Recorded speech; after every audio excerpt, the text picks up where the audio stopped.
Olá, meus irmãos, quero saudar a todos mais uma vez com a santa paz do Senhor. Que o Senhor nosso Deus abençoe a sua vida, a vida da sua família. Eu espero que esteja tudo bem com você, com a sua família, com todos aqueles que estão ao teu redor. Que o Senhor abençoe a sua vida onde você estiver.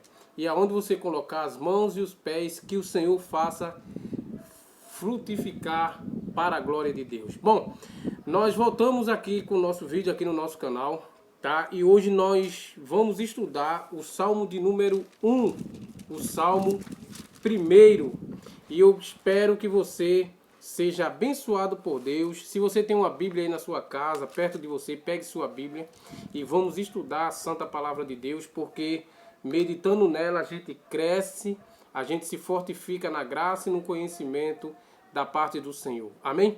Salmo de número 1. Vamos continuar da forma que nós viemos fazendo, que é estudando versículo por versículo, para a gente entender como a gente pode interpretar melhor a Bíblia, para melhor a gente pregar e ensinar ao povo de Deus, tá? Desde já eu te peço aí, se inscreve aí no nosso canal, tá? Ative o sininho para receber novas notificações, novos vídeos quando forem postados, tá? E deixa aí o seu like. Se quiser comentar, comenta. Se quiser dar sugestões de textos bíblicos que a gente possa estudar, faça isso, que eu farei aqui em nome de Jesus com muito prazer, com muita alegria, com muito orgulho. Amém? Salmo de número 1. Vamos estudar a palavra de Deus. Bem-aventurado o varão que não anda segundo o conselho dos ímpios, nem se detém no caminho dos pecadores, nem se assenta na roda dos escarnecedores. Antes tem o seu prazer na lei do Senhor, e na sua lei medita de dia e de noite. Pois será como a árvore plantada junto a ribeiros de águas, a qual dá o seu fruto na estação própria, e cujas folhas não caem, e tudo quanto fizer prosperará. Não são assim os ímpios, mas são como a moinha que o vento espalha. Pelo que os ímpios não subsistirão no juízo, nem os pecadores na congregação dos justos.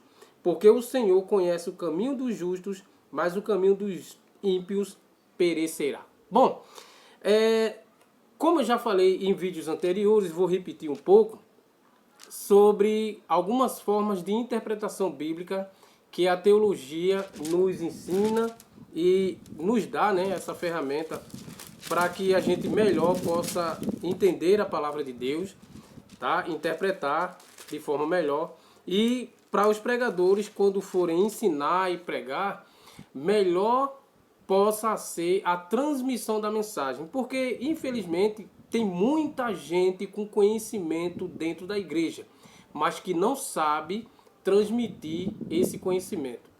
Essa é uma das coisas que mais atrapalham os pregadores quando chegam na hora de entregar a mensagem da palavra de Deus.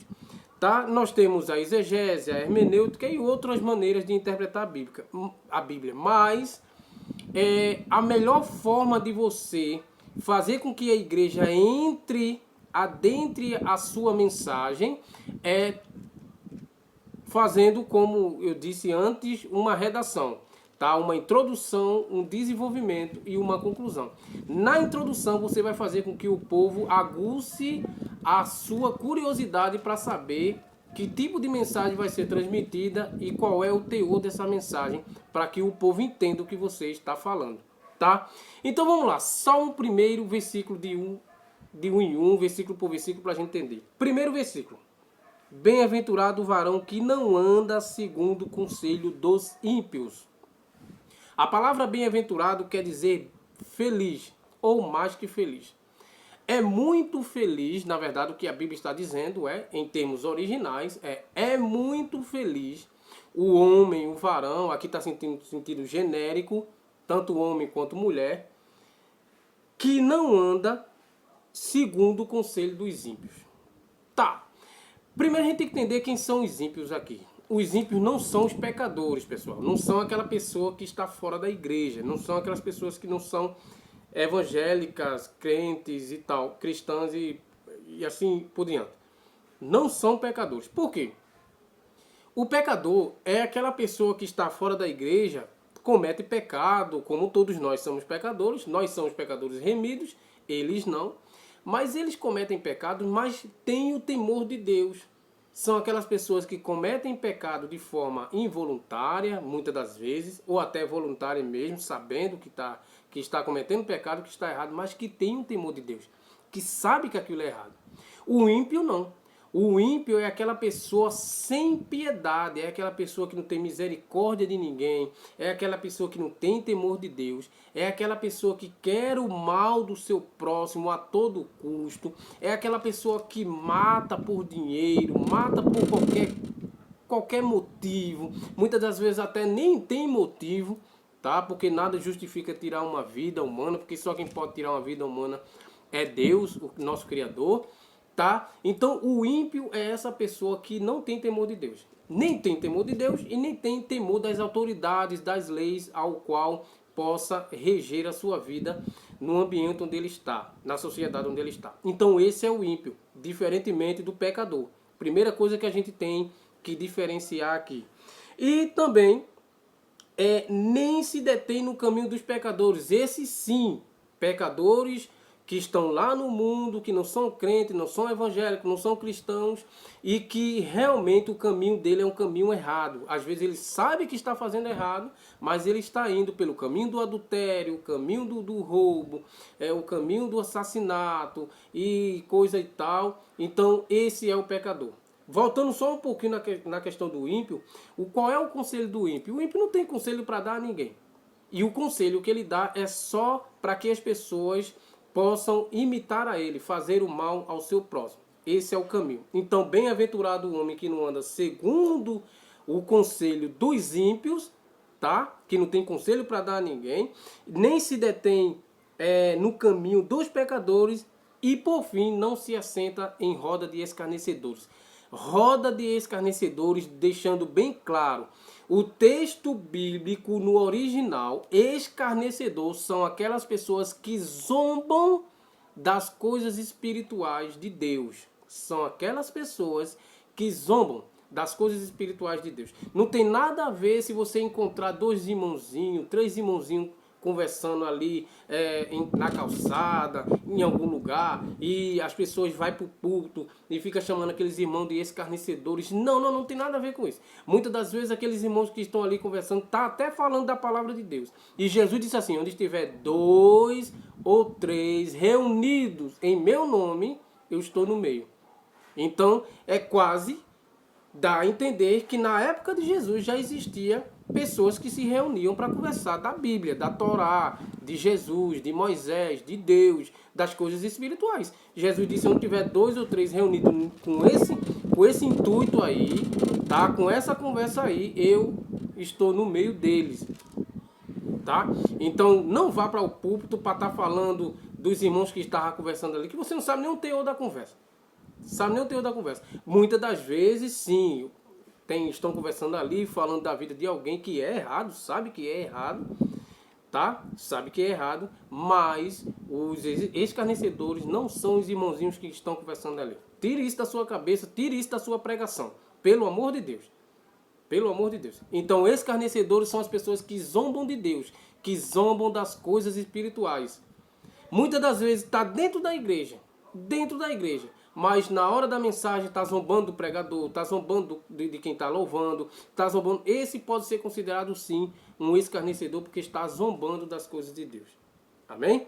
Então tá. Versículo 2, ainda no versículo 1. Versículo 2. Antes tem o seu prazer na lei do Senhor. Quem é que tem prazer na lei do Senhor? É o ímpio? Não. É o pecador? Não. É o escarnecedor? Não. Quem tem prazer na lei do Senhor? O justo. O Salmo de número 1, ele separa 2 grupos de pessoas. O justo, que é o homem feliz, quem não anda segundo o conselho dos ímpios, não se detém no caminho dos pecadores, não se assenta na roda de escarnecedores e que tem o seu prazer na lei do Senhor. O justo, ele tem prazer de estudar a Bíblia, porque a Bíblia é o único caminho que nos leva ao caminho da justiça. tá? O salmista Davi disse: luz para os meus caminhos, e lâmpada para os meus pés e luz para os meus caminhos é a tua palavra. Então ela é o guia, é ela que ilumina os nossos caminhos por onde devemos andar, tá? Mesmo se esses caminhos forem escuros, mas ela ilumina o nosso caminho. É um caminho que nos traz felicidade, nos dá regozijo. E a verdadeira felicidade é baseada na obediência a Deus. Na obediência a Deus. E como é que a gente obedece a Deus? Quando nós lemos a Bíblia, nós sabemos a vontade de Deus. Então, a vontade de Deus está na Bíblia. Eu costumo dizer que a Bíblia é o caráter de Deus para a raça humana. Ali está a vontade de Deus para a raça humana. O caráter de Deus está ali. Se você quiser se tornar igual a Deus, não igual no sentido físico, que Deus não tem corpo, Deus é incorpóreo, Jesus disse que Deus é espírito, tá? Mas igual a Deus em sentido de atitudes. Se você quer se tornar igual a Deus em atitudes, leia a palavra de Deus. Então, o Salmo 1 é um salmo que descreve o justo como aquele que tem prazer na lei do Senhor. Ele tem misericórdia, tá? Ele não anda pecando, nem anda no caminho dos pecadores e não se assenta junto daquele que está zombando das coisas espirituais, que está afrontando a Deus, porque escarnecedor também é considerado como afrontador do Criador. Tá? Um grupo de pessoas que pode ser considerado escarnecedores na Bíblia: Datã, Coré e Abirão, que além de se rebelarem contra Moisés, contra a autoridade de Deus que estava sobre Moisés, eles também zombavam das coisas que Deus fazia para Israel quando estava no deserto. A Torá diz que Datã, Abirão e Coré eram 3 homens zombadores das coisas espirituais. Eles zombavam de Moisés. Eles zombavam quando Deus se revelava a Moisés, quando Deus conversava com Moisés. Tá? Então, esses 3 homens podem ser chamados também de escarnecedores, tá? Na Bíblia. Versículo 2 ainda. Antes tem o seu prazer na lei do Senhor, e na sua lei medita de dia e de noite. O homem que se ocupa estudando a mensagem da palavra de Deus, estudando profundamente a Bíblia, ele não tem tempo para errar. Guarde isso. O homem que se ocupa estudando a Bíblia, ele não tem tempo para errar. Porque o que é o erro? O pecado é descrito e entendemos como errar o alvo. Então, como é que eu erro o alvo? Quando a minha mente está vazia. Há um ditado no mundo aí secular que diz: mente vazia é oficina do inimigo das nossas almas. Por que é oficina do inimigo das nossas almas? Porque ele atua na mente que está vazia. Uma mente despreocupada, uma mente que não lê a Bíblia, uma mente que não se preocupa em orar, uma mente que não se preocupa com as coisas de Deus, uma mente que não se preocupa com o seu próximo, como está o seu próximo, o seu vizinho. Essa mente aí para o inimigo das nossas almas é perfeita para ele fazer morada. Para ele fazer morada. E quando ele faz morada numa mente vazia, meu amigo, só a misericórdia de Deus para libertar o homem, tá? Porque é aí que o inimigo atua. Então, vamos encher a nossa mente da palavra de Deus. Vamos meditar na palavra de Deus de dia e de noite, porque é ela que preenche todo o espaço espiritual que possamos sentir dentro de nós. Amém? Glória a Deus por isso. Versículo 3. Pois será como uma árvore plantada. O justo que não faz essas 3 coisas, não anda segundo o conselho dos ímpios, não se detém no caminho dos pecadores, não se assenta em roda de escarnecedores e medita na lei do Senhor de dia e de noite, ele é como uma árvore plantada. O que é uma árvore? Vamos fazer uma meditação mais profunda sobre isso? Jesus curou um cego, tá? E pediu para ele abrir os olhos e perguntou: o que é que tu está vendo? Ele disse assim: eu vejo os homens como árvores. no sentido espiritual, para o Criador, todos nós somos uma árvore que ele plantou sobre essa terra. E essa árvore tem que dar frutos. Jesus faz uma analogia dizendo assim: toda árvore em mim que não dá fruto, eu corto, tá? E limpo aquelas que estão dando fruto para que dê mais frutos. Então quer dizer, todos nós somos considerados lá no conselho eterno do Criador como árvores. Árvores que têm que dar fruto. Se Deus nos plantou nessa terra, então a nossa obrigação e o nosso dever é dar fruto. O que é frutos? Frutos é descrito em Gálatas capítulo 5, versículo 22 e diante. O fruto do amor, o fruto do Espírito Santo, que é o amor, a caridade, a benignidade, a bondade, a fé, a mansidão, tá? Todas aquelas características do fruto do Espírito é o que Deus pede para que nós demos, tá? Esse fruto aqui na terra. Nesse estado material que nós vivemos aqui, enquanto nós vivemos aqui. Então o desejo de Deus é que nós possamos dar fruto e cada vez mais dando fruto. Porque Jesus disse que corta aquela que não dá fruto e limpa aquela que está dando fruto para que dê mais frutos. Então, o justo, ele é plantado, tá? Junto a um ribeiro de águas. Meu Deus do céu. Se você estudar a palavra água na Bíblia, no hebraico, se você estudar o que significa água no hebraico, você vai ficar maravilhado e vai saber por que o justo dá frutos quando está plantado junto a ribeiros de água. Porque água é vida. Água é um dos elementos principais da vida humana, dada pelo Criador através do seu Espírito Santo. A água é vida, a água refrigera, a água salva.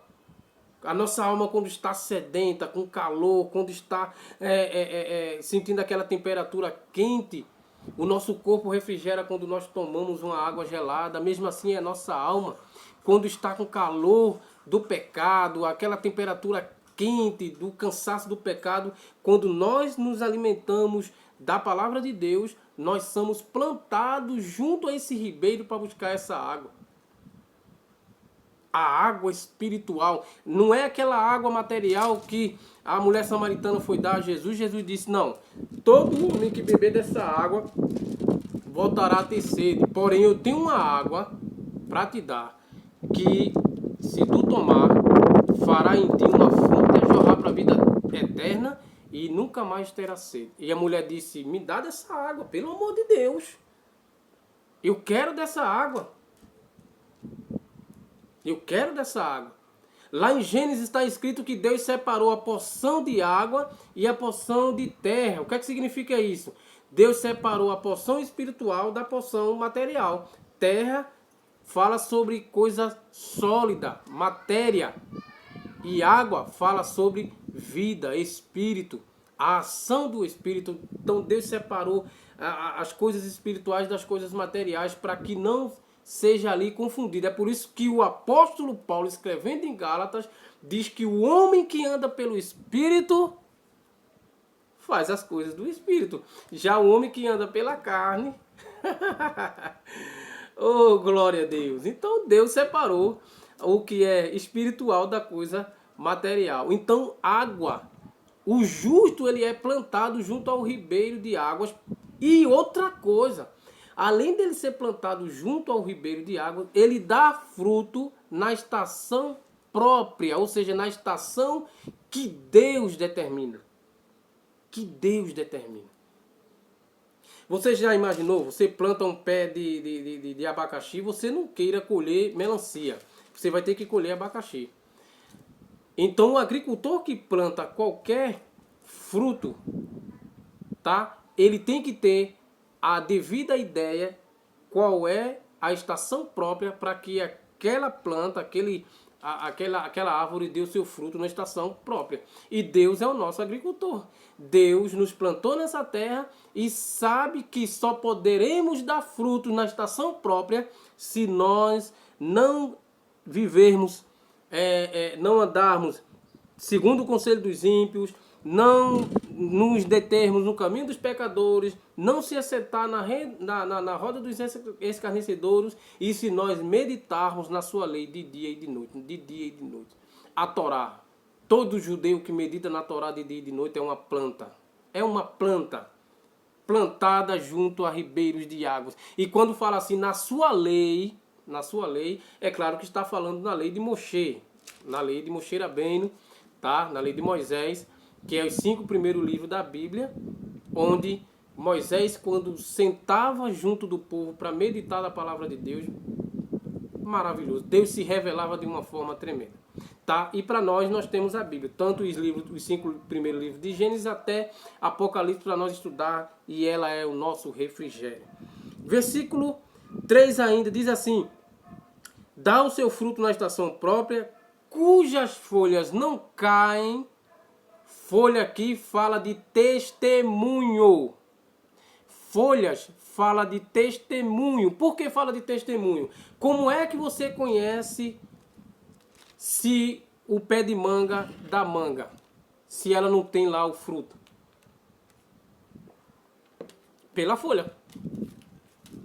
Aquilo é um pé de manga porque as folhas denunciam que é um pé de manga, mesmo sem ter manga lá no pé de manga, no pé de árvore, mas pelas folhas, as folhas, e eu sei que é pé de manga, eu sei que é pé de jambo, eu sei que é pé de qualquer fruto. Então folha fala de testemunho, ou seja, o crente não perde o seu testemunho. Quando você medita de dia e de noite na palavra de Deus, você não perde o seu testemunho. Por onde você passar, você sempre será considerado um homem de Deus.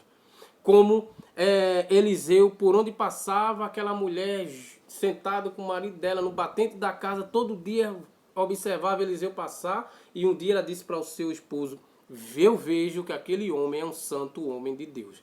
Porque o seu fruto denunciava isso, as suas folhas denunciavam isso, o seu testemunho denunciava isso. Então, o Salmo 1 é um grande ensinamento e tem muitas lições de vida espiritual para nós. Aí ainda continua: cujas folhas não caem e tudo quanto fizer prosperará. Você quer ter uma vida próspera? Aonde você colocar as mãos, você quer que Deus prospere? Aonde você colocar os seus pés, você quer que Deus esteja com você ali? Como Deus disse a Josué: Josué, aonde tu colocar a planta dos teus pés, é teu e eu estará contigo. Medite na lei do Senhor de dia e de noite. Estude a palavra de Deus. Seja obediente ao Senhor. Receba da parte de Deus a grande alegria de ser obediente ao Senhor, porque só assim nós seremos bem-aventurados. Homens mais que felizes, pessoas mais que felizes. No versículo 4 diz: não são assim os ímpios, mas são como a moinha que o vento espalha. Então o ímpio, ele é tudo ao contrário do que o justo possa ser. Tá? Então o Salmo 1, ele diferencia o justo do ímpio. O justo sempre será aquele que meditará na palavra de Deus, dará frutos na estação própria, aonde ele colocar os pés prosperará, e tudo, mas tudo mesmo que ele fizer, Deus estará com ele. Esse é o justo. O ímpio não. O ímpio sempre será a personificação do mal no mundo. Sabe aquela pessoa que você olha para ele e diz assim: meu Deus, não sei como é que essa pessoa ainda está viva, não. É a misericórdia de Deus. É Deus dando tempo, é Deus dando tempo para ele se arrepender. É a misericórdia de Deus, é a graça de Deus. Porque ai de nós se não fosse a graça. Ai de nós, não é só dos ímpios. Ai de nós se não fosse a graça de Deus. Por isso que nós estamos aqui hoje servindo a Deus com muita alegria, porque a graça nos alcançou. Nós abrimos o coração e a graça nos alcançou. Foi Cristo quem nos escolheu e não nós escolhemos a Ele. Mas o ímpio não. O ímpio fecha o coração para Deus, fecha o coração para a misericórdia de Deus, fecha o coração para a graça de Deus e, infelizmente, termina se perdendo na sua maldade, no seu mal. Amém? Então, Salmo 1 é um dos salmos... Toda a Bíblia é rica para estudar, para aprender. Mas o Salmo 1, se você parar para meditar, se você buscar extrair deste salmo conceitos espirituais para a sua vida e para a vida daqueles que vai te ouvir, é uma grande mensagem da palavra de Deus que você possa tirar deste salmo. E tem uma coisa interessante: quando você se senta para estudar a palavra de Deus, o Espírito Santo vai te dando versículos, vai te dando estudos bíblicos, de forma que você fica abismado. Porque a palavra é uma fonte e o Espírito Santo também é uma fonte inesgotável.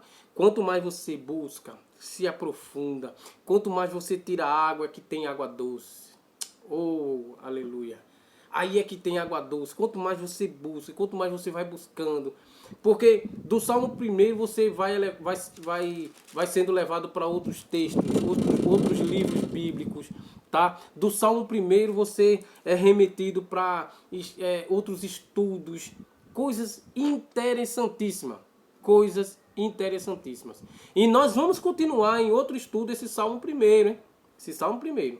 Então, que Deus abençoe a sua vida em nome de Jesus. Se inscreva aí no nosso canal, deixa aí o seu like, tá? Comenta aí alguma coisa, fala aí se você gostou, se você não gostou, fica à vontade.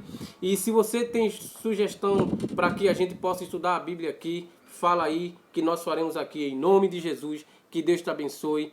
Amém.